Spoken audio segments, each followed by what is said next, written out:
داوله إله درجي داوله قلبي قد وهو داوله دنتو غشي داوله ذكرنا إسراع داوله قلبي قد وهو داوله إله درجي داوله دنتو غشي داوله جيلكو يسود مالي بداوله جيلكو يسود مالي بداوله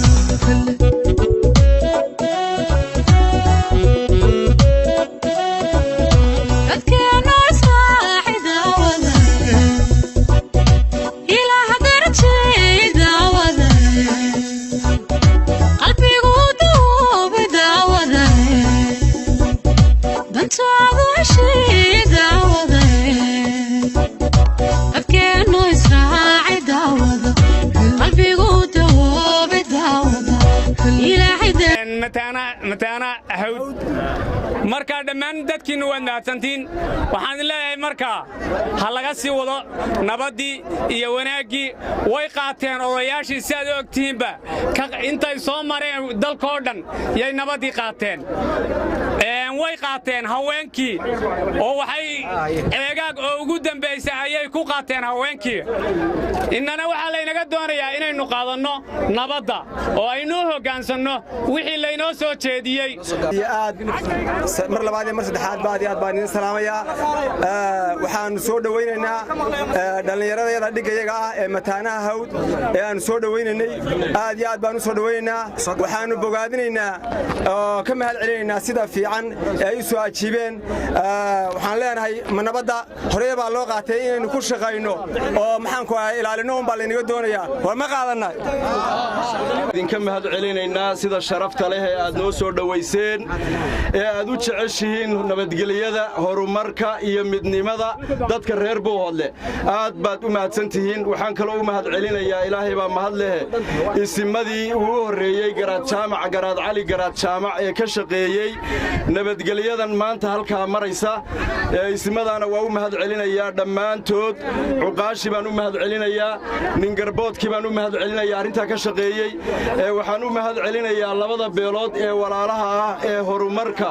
iyo nabadgelyada ku heshiiyay waxaan leeyahay ilaaha weyn ee waaxidka waxaan ka baryaynaa in uu inoo kordhiyo midnimada iyo horumarka iyo nabadgelyada inta markaan ka gudbo shirku inoo dambaynayaa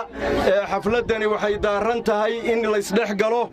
oo maxaa ku yiraahdaa mataanahawd ay sida maaragta wiil iyo walaalkii isu maaragta laabta isu gashadaan insha Allah bidmillaahi kariim midnima inoo ballama mataanahawdow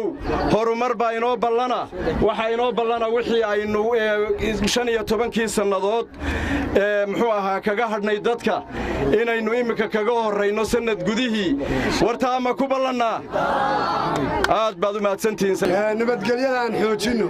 waynu qaadanay laakiin muhiimaddu waxa weeye inaynu xoojino ayaa loo baahan yahay odayaal iyo dhalinyarada annagu odayaal ahaan hawsha waa soo dhirinay idinkaa la idinka baahan yahay markaa inaad fulisaan fulintii idinka ah waxaan idin xasuusinayaa dhalinyaroy qisadii ku dhacday labadii reer ee la odhan jiray aws iyo khasraj waxay ahaayeen madiinay deganaayeen laba reeroo waxay ahaayeen colaytamay markii dambe waxay gaadheen heer ah inay yidhaahdaan intaa nebigu saaxiibta siiyey inuu maaragtay ay gaadheen nin kastaa inuu ku yidhahdo xaaskaygaan kuu furaya adigane ku soo dhowow taad u baahan tahay gacmaha isqabsadeen way walaaloobeen way isdhex galeen mid waarta oo wiilkii gaadha ilaahay uu ka dhigo waa arkayseen dhallinyaradii mataanahawd inay gacmaha is haysteen qalbigooduna waa isku tallaalan yahay wuxuu isugu tallaalan yahay horumar iyo nabadgelyo maanta waa maalin farxadeed waana maalin weyn waa maalin farxadeed ilaahay baa inoo suuro geliyey wax badan baynu soo daadahaynaynay dhul badan baa loo maray waxaa laygu yidhi war cabdiriiglow xaflad baad tegaysaa maad soo labisatid anigu nabaddan ku labisanahay baan ku idhi nabadda waxaan u malanayaa ergaday ilaa saac dheer soconaysay nin waliba shaarkii iyo surwaalkii uu sitay macawiistii inuusan iska beddelin waxa weeye leeyahay dhallinyaroy idinkaa dee noo labisi karaa nabaddaa lagu labistaa waxa weeye haddaannu annagu soo shaqaynay oo aannu wax badan u marray oo ilaahay inoo suuro geliyey haddaannu nahay odayaashii iyo cuqaashii iyo isimadii iyo waxgaradkii kale nabaddii dee waannu idiin sidnaaye idinna naga guddooma oo naga qabto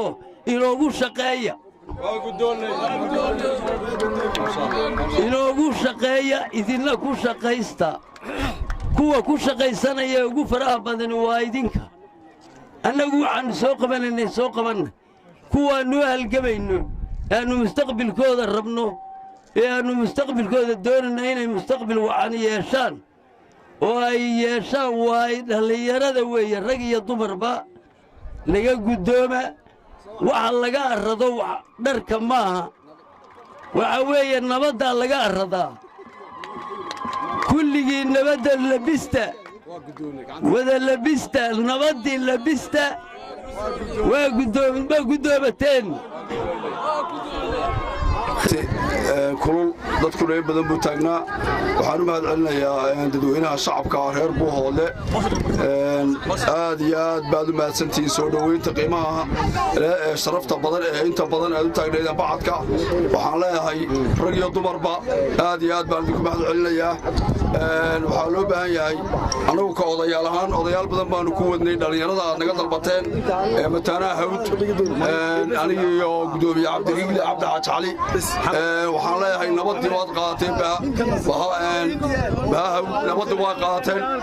baahawd nabaddii way qaadatay waxaa loo baahan yahay in la gaadhsiiyo beelaha kale ee dega gobolka buuhoodle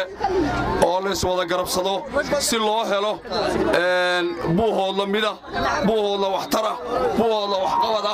buuhoodla sharaf leh buuhoodle wax kastaa goy kara waxaad wax ku noqon kartaan reer buuhoodlow nabaddaad wax ku noqon kartaan qofkii qoriga wata oo la ilaaliyo la caydhiyo oo la yidhaahdo dhig qoriga maaha dadka dega meesha buuhoodle dadka dega maaha baahawd qura maaha 100 beelood baa dega waxaa ku dayasho mudan waxa wacan baa ku dayasho mudan war waxa wacan aad horseedeen ha laydinkaga daydee gaadhsiiya beelaha raxmatullaahi tacaala wa barakaatu reer buuhoodle salaanka bacdi hadal waxaan leeyahay mataanaha hawd hadalna waxaan leeyahay reer buuhoodle hadalka mataanaha hawd hawsheenni way dhammaatay dadka inaynu horumar u samayno oo ayna dabadgalaan reer buuhoodle uunbaa inoo hadhay ballan baynu leenahay dadka reer buuhoodle waxaan u sheegayaa nabadgelyadu waa inoo wada dan nin walbana waa laga rabaa qisaasta iyo daacadnimada isjacaylkuna wuu inaga wada dhexeeyaa sida aad u soo xaadirteen danta reer buuhoodle aan ugu soo wada xaadirnadhallinyaroy nabadda idinkaa laydiin keenay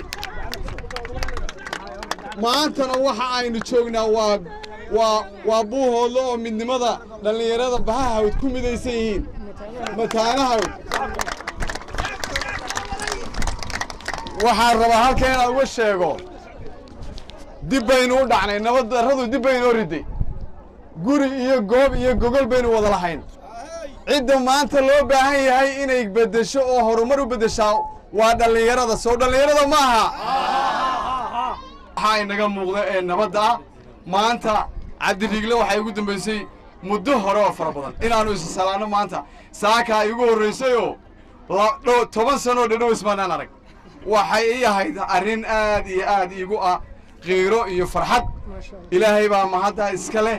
waxaana maanta anigu halkan anigoo ku hadlaya magacayga salebaan cabdi xuseen dhegaweyne may ahayn ujeeddadaydu wax siyaasad la yidhaahdo golahana ma taallo nabad baa ina wada deeqda kulligiin meel aynu joognaba aan guntiga dhiisha isaga dhigno innagaa matalayna odayaasheenna odayaal baynu wada nahay odayaal ma wada nahay